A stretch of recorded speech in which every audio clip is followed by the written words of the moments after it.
ওমরে ফারুক নামাজের ইমামতি করিয়ে নামাজ শেষ করলেন, সবাই চলে গেল। ইয়ামান দেশ থেকে আসা কিছু লোক গোল হয়ে বসে আছে, জিকির আজকার করে, আবাদত করে। এরা যায় না। এরা কি করে না? যায় না। আসরের নামাজে সাইয়েদনা ওমরে ফারুক রাদিয়াল্লাহু তাআলা আনহু নামাজের ইমামতি করলেন। নামাজ শেষ, সবাই চলে যায়, এরা যায় না। মাগরিবের নামাজের পরেও এরা যায় না। এশার সালাতের পরেও এরা যায় না। এশার পরে উনি ধরলেন, মা বালুকুম মা খাতবুকুম, হোয়াটস রং উইথ ইউ ম্যান? তোমাদের কি সমস্যা?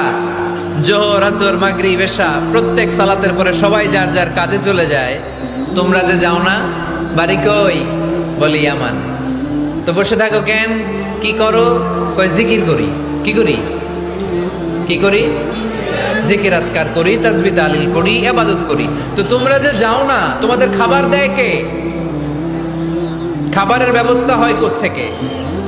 তারা বলল, আমাদের জিকির দেখে, আমাদের বুজুর্গি দেখে আশেপাশের লোকেরা পাতিল ভরে খাবার নিয়ে আসে, ওই খাবার আমরা খাই। নাহনু আল মুতাওয়াক্কিলুনা আলাল্লাহ, আমরা আল্লাহর উপর তাওয়াক্কুল করে এখানে বসে থাকি।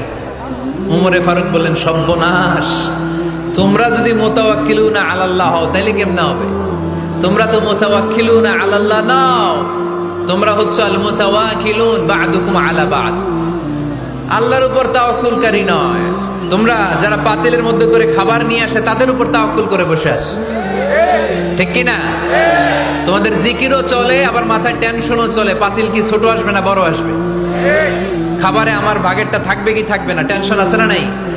কারণ অন্যের উপর নির্ভরশীল, নিজেরা রান্না করে নাই, নিজে তো বাজার করে নাই, নিজের তো অ্যারেঞ্জমেন্ট বলতে কিছু নাই, আরেকজন যা দিয়ে যাবে ওইটা খাবে। ওমরে ফারুক বুঝালেন, আরে বোকা, এটারে তাওয়াক্কুল বলে না। তোমার সাধ্যে যতটুকু আছে তার সবটুকুন করার পরে তুমি তাওয়াক্কুল করবে একজনের উপর, তিনি কে?